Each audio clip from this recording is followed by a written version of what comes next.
What's going on, dudes and dudettes? So when it comes to USC Super Bowl wins, I believe when it comes to the players, it's like 64 total wins in all of NFL history, which is pretty nice. But sadly, last night, no USC or Duke players ended up winning the championship. I think I saw a graphic saying like which schools ended up winning on the Eagles, and they didn't have anybody from either of my schools. But either way, it's the result everybody pretty much wanted, especially myself, because I could not stand a three-peat, especially if it's the first time in history by an NFL team for it to be the Chiefs, a divisional opponent to the Chargers. It would have been pretty bad, in my opinion. But yes, apparently they're finished and all this other stuff. It was a pretty bad game.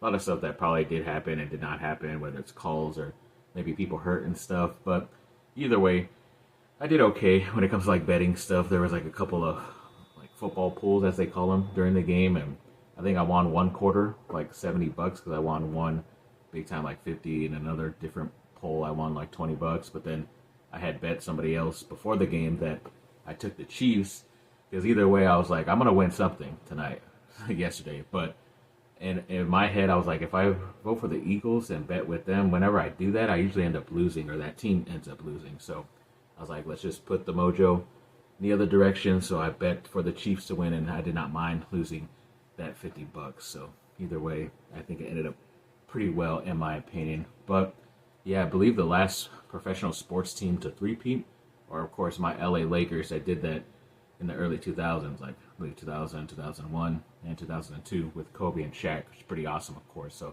at least they get to keep that honor for right now. And who knows, maybe the Eagles will start up a new dynasty. You never know. But yeah, looking forward to seeing how the NFL season ends up shaping up. But of course, got to have that Christmas Day-like mentality of mine when it comes to the NFL draft coming up in a couple of weeks. So yeah, we'll be diving into a bunch of mock drafts for my LA Chargers. I've been doing that already, and it's looking pretty good so far. But hopefully I'll get that content out to you within the next couple of weeks or so. And then there was a pretty funny altercation, or at least something that happened during the game, but in the stadium. So I guess somebody was recording when they showed Taylor Swift. Surprisingly, I believe they only showed Taylor Swift once on TV, which was awesome and amazing. But I guess they showed her up on like the Jumbotron at the game live, and they didn't show it on TV, but somebody recorded it while at the stadium, and everybody was booing, and you could even hear her lips saying like, oh, what are they booing at, or what are they looking at?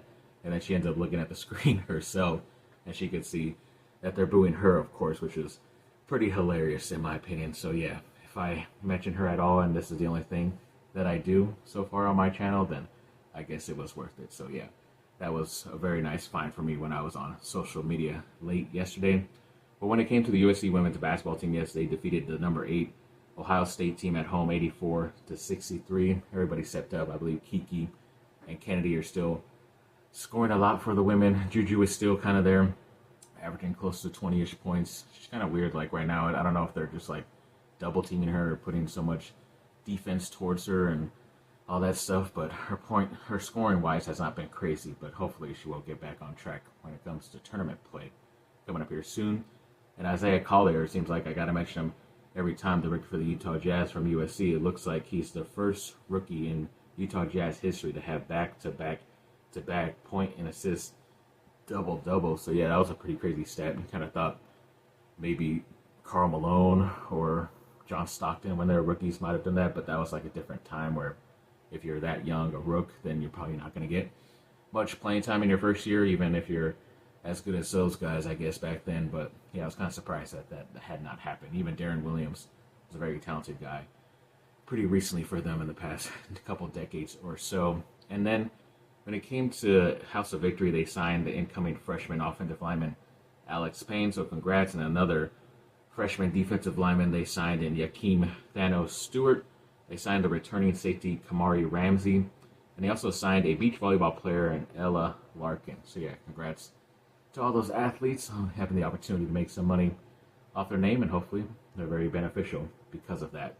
When it comes to USC football recruiting rankings, yes, on On3 they are the top 25 team. They're actually the number 2 team overall in there, which is pretty cool. But they've been doing a lot of stuff. A lot of guys, when they put out like who's been offering them and their like top lists and stuff, USC has been connected with a bunch of them, especially even Duke has been connected with a lot of these USC guys too, but hopefully we'll talk about those guys in a separate video. But start off with one of those guys in 2026. He's a 6'7", 310-pound offensive tackle. He's a 4-star, and he put USC in his top 6 schools. His name is Malachi Lee.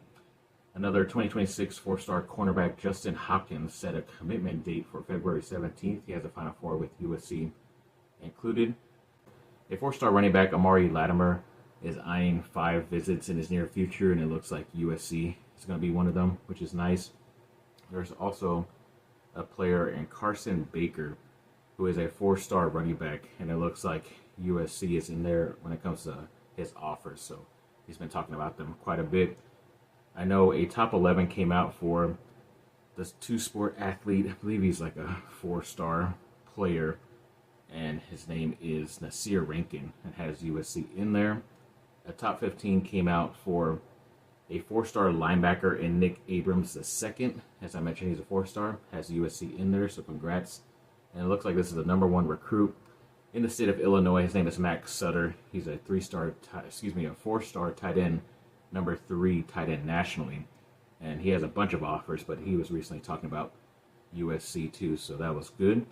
And then some of the first, final top 22 for this player, Honor Fa'alave. He's a 4-star athlete nationally. He's number 14 in his class, and he's a 2027 4-star player, and USC's involved in his recruitment. And then James Johnson, he's a 4-star defensive lineman from Florida, and he has a bunch of offers too, but of course USC is in there, which is nice. And then USC is expected to hire AJ Howard as an assistant linebackers coach. He's an ex-Appalachian State and NFL safety pretty recently for the past couple of seasons. I believe he worked with Louisville and was a scout with the Patriots too. So yeah, he's got his feet wet a little bit, and now he's going to be an assistant coach at USC, which obviously can get you a job somewhere else too, which happened pretty recently for a lot of guys who were assistants at USC. So it's a nice step up for him.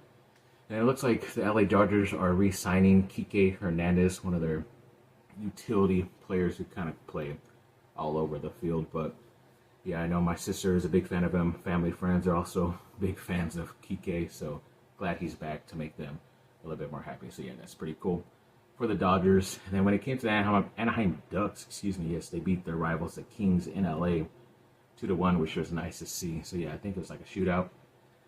And yeah, they barely got that victory. But yeah, nice to get a victory against your rival, as I mentioned.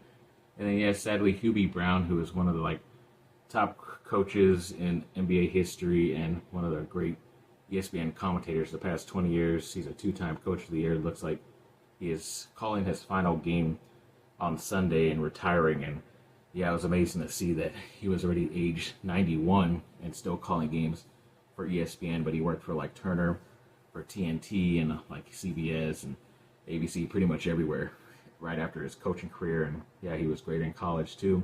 Got bumped up to the NBA, won Coach of the Year twice, which is awesome too. But yeah, every time you listen to him, it was more because he was an older guy, I always felt like he was like a Vin Scully, even though he wasn't the main broadcaster. He was like the play-by-play, the ex-athlete or ex-coach. But you either love Vin Scully or you get tired sometimes because of his stories. I get a little bit tired when I used to listen to Vin Scully and watch the game, but I still enjoyed a lot of his stories and the history that he had for the NBA and how Hubie Brown does it. He knows how to play and coach the game too. So I think even Shaq said some of the best advice he ever got during some games when Hubie Brown was calling it was a little conversation he had with him during the game too. So the guy knew his stuff, and he's been great career calling games and also coaching too. So yeah, he will be sorely missed. So yes, thanks for watching, people. Like and subscribe.